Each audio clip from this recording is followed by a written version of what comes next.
আসসালামু আলাইকুম। সম্মানিত চাকরিপ্রার্থী ভাই বোনেরা, সকলে কেমন আছেন? আশা করি আলহামদুলিল্লাহ ভালো আছেন। আমিও আপনাদের আলহামদুলিল্লাহ ভালো আছি। যেহেতু ঈদ পরবর্তীতে আমাদের আজকেই প্রথম ক্লাস, তাই সকলকে ঈদের শুভেচ্ছা, ঈদ মুবারক। আমরা ইতিমধ্যে 7টি ক্লাস করেছি, আজকে আমরা 8ম ক্লাস করব ইনশাল্লাহ। আমরা সূরা আল ফাত, সূরা হুজরাত এর উপর ক্লাস করেছি। আমরা সূরা নূরের উপর একটি ক্লাস করেছিলাম। আজকে আমরা নূরের উপর বাকি ক্লাসগুলো করব ইনশাল্লাহ। 19তম শিক্ষক নিবন্ধন প্রস্তুতি অনলাইন কোর্স প্রভাষক ইসলামিক স্টাডিজ লেকচার 8। আমরা আমাদের আজকে 8ম ক্লাস করব, যেটা সূরা নূরের উপর গুরুত্বপূর্ণ সংক্ষিপ্ত প্রশ্ন আমরা 1 থেকে 55 পর্যন্ত পড়েছি। আজকে আমরা 56 থেকে আলোচনা করব ইনশাল্লাহ। এই লেকচার শিটের 1 নম্বর প্রশ্ন। আমাদের প্রথম প্রশ্ন হলো লিয়ান শব্দের অর্থ কী? আমাদের আজকের প্রথম প্রশ্ন হলো লিয়ান শব্দের অর্থ কী?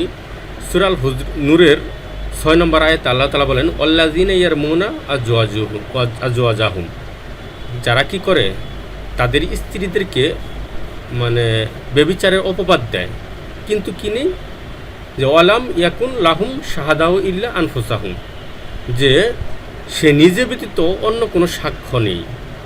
কারণ আমরা জানি যে ব্যভিচারের অপবাদ দিলে 4 জন পুরুষ সাক্ষ্য প্রয়োজন, কিন্তু এমন এক ব্যক্তি যে তার স্ত্রীকে ব্যভিচারের অপবাদ দিয়েছে, কিন্তু সে নিজে ব্যতীত আর কোনো সাক্ষ্য নেই।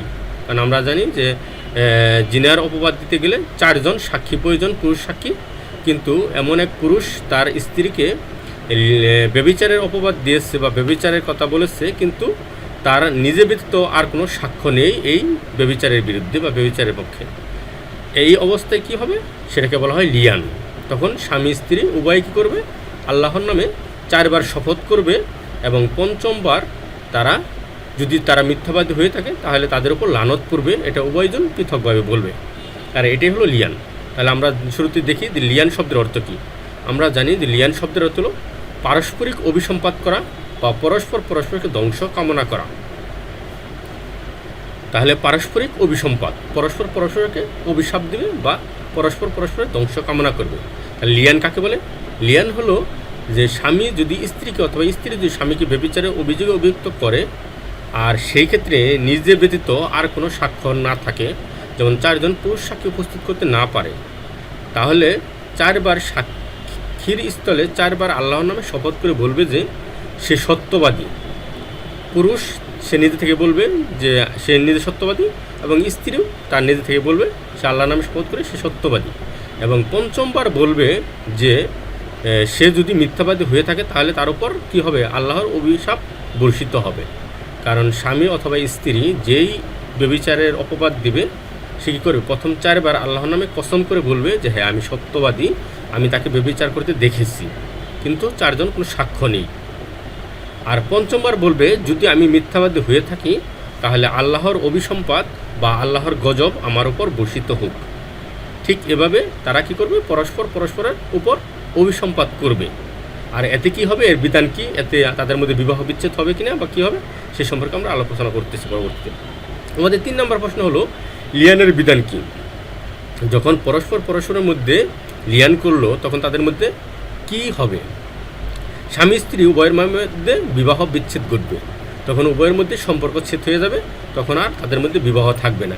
এমনকি তারা আর কখনো পুনরায় বিবাহ বন্ধনে আবদ্ধ হতে পারবে না। আমরা জানি যদি কখনো মানুষ তালাক দিয়ে থাকে তাহলে পুনরায় আবার তাকে বিবাহ করতে পারে বা ফিরিয়ে আনতে পারে, কিন্তু এই লিয়ান যদি কারোর মধ্যে পরস্পর সংগঠিত হয় তাহলে পরবর্তীতে তাকে বিবাহ আবদ্ধ হতে পারবে না, তার সাথে বিবাহ বন্ধনে আবদ্ধ হতে পারবে না। তাহলে লিয়ানের বিধান হলো স্বামী স্ত্রী উভয়ের মাধ্যমে বিচ্ছেদ ঘটবে। এটি আমাদের মূল বিধান, যে স্বামী স্ত্রী উভয়ের মধ্যে কী হবে, বিচ্ছেদ ঘটবে।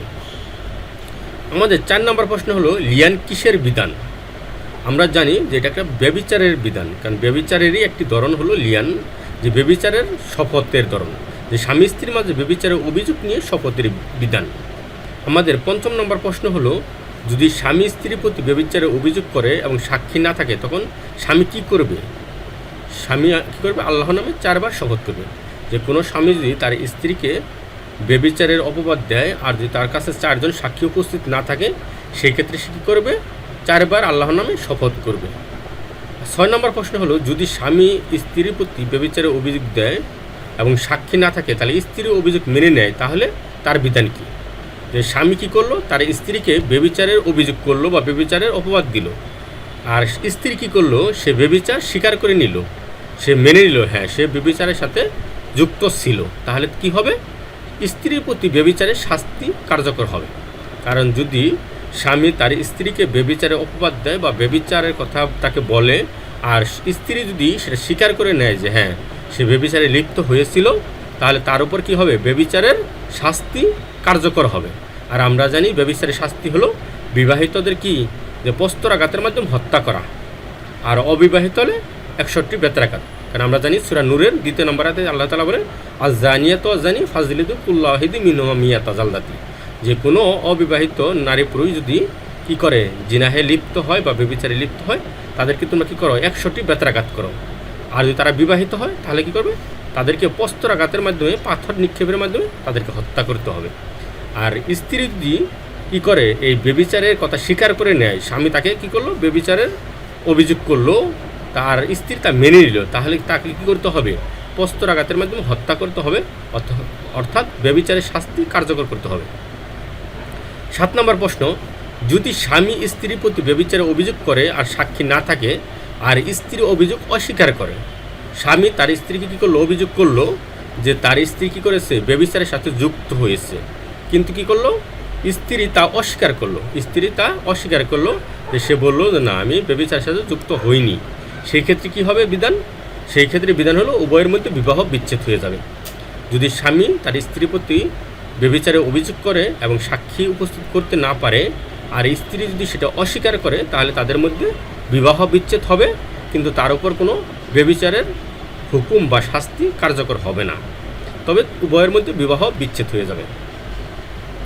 8 নম্বর প্রশ্ন, লিয়ানের প্রক্রিয়ায় বিবাহ বিচ্ছেদ হয়, এটা কিসের মাধ্যমে, আদালতের রায়ের মাধ্যমে বা একটি মজলিসের মাধ্যমে বা একটি বিচার কার্যে সম্পন্ন হওয়ার মাধ্যমে।